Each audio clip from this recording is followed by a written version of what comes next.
Good morning students, welcome to LEELA'S tutorial. So today we'll see the third application, that is tissue engineering. So in the first application we have discussed about manufacturing of the cells in large scale productions, and in second application we have discussed about the toxicity testing, and today we'll discuss the third application of cell cultures, which is tissue engineering. So tissue engineering, the name itself implies that you're going to develop or you're going to culture the tissue or the organs. So here tissue engineering is growing tissues and organs in vitro, that means outside the body, that is inside the lab conditions. So here you are not going to use any animal or the human for tissue engineering. Instead you are going to make use of cell cultures or the cell lines, so that you can produce the desired tissue or the organ which has to be implanted to the patient. So if suppose if a person is having some defect or if he is suffering with some disease, right, which can be cured by implantation, if it is like skin burn.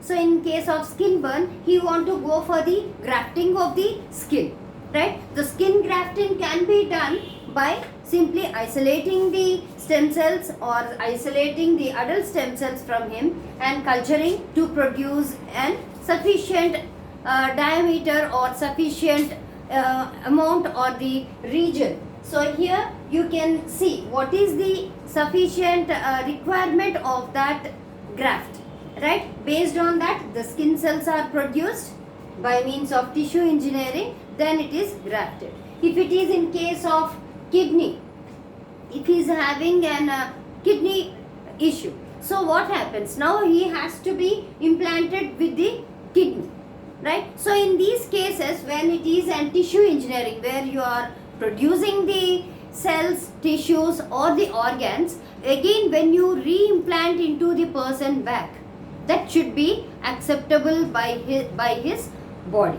That means there may be an tissue rejection, right? The body may not accept that one.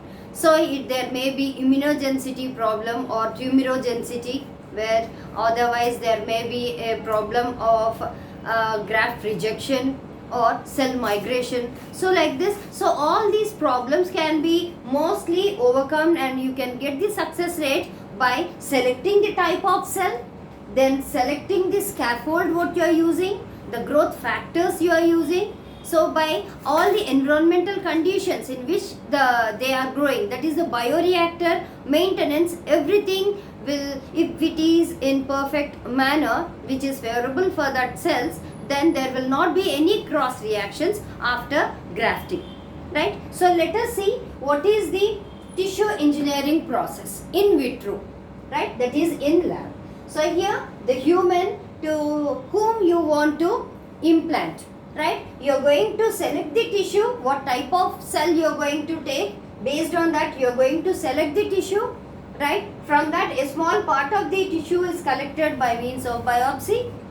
Then the cells, it can be adult stem cells or it can be embryonic stem cells, right? So here if he is an adult, we take adult stem cells. So these stem cells are isolated from the tissue whatever you have selected, right? So now these cells are cultured in vitro.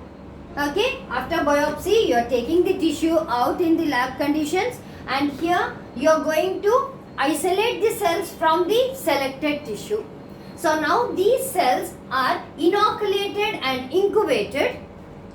Inoculated, that means you are going to inoculate in a suitable animal tissue culture media, and then you are going to incubate.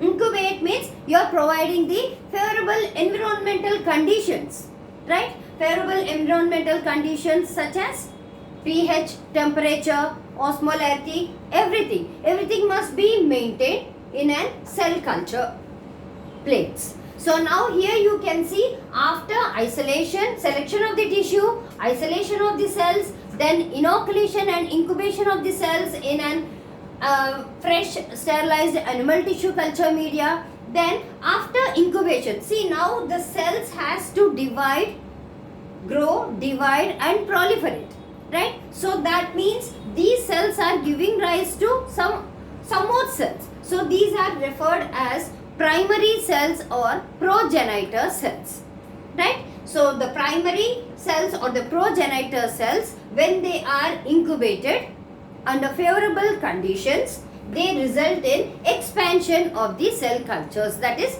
cell proliferation occurs. They grow rapidly and increase in number.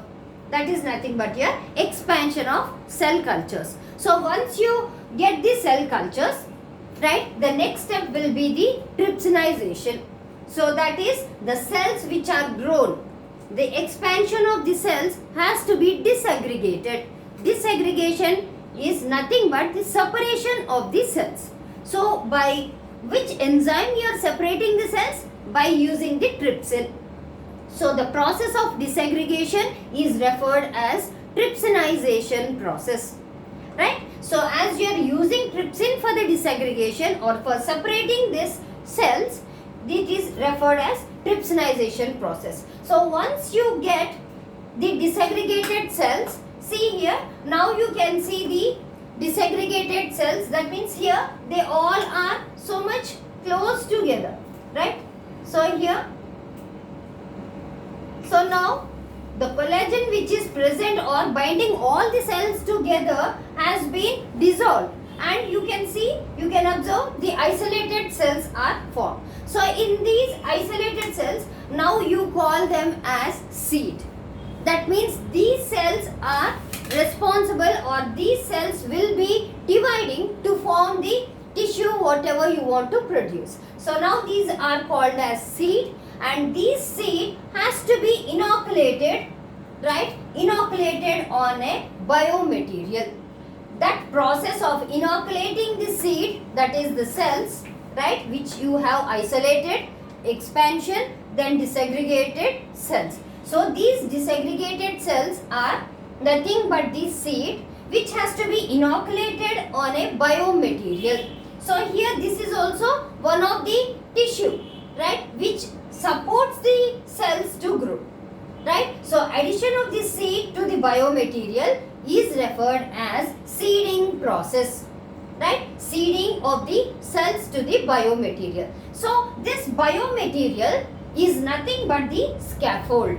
You call them as scaffold, which is made up of either the fibrous scaffold, or it can be a porous, or it can be the hydrogen, right? So if you are using the fibrous tissue, right? So here I have shown the fibrous tissue which is acting as a biomaterial or the scaffold. So what is the function of the scaffold here?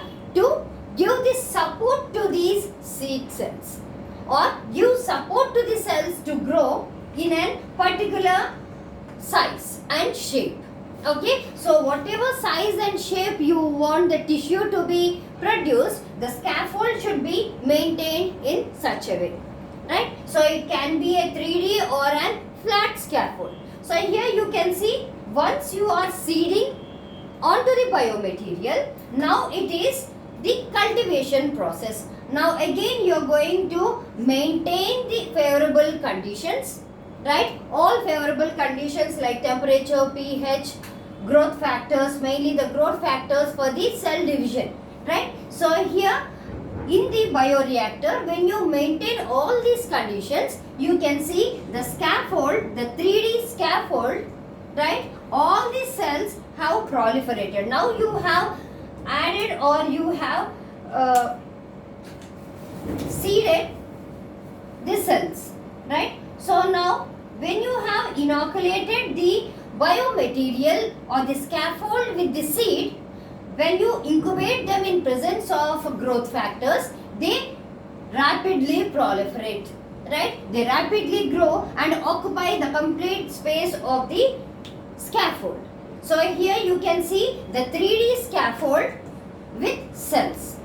When you provide the favorable conditions in the bioreactor along with the growth factors, then you can achieve the tissue development, right? Once you get the 3D shaped tissue which is developed, now it is ready for re-implanting into the human. Re-implanting means the source or the explant was from the same person.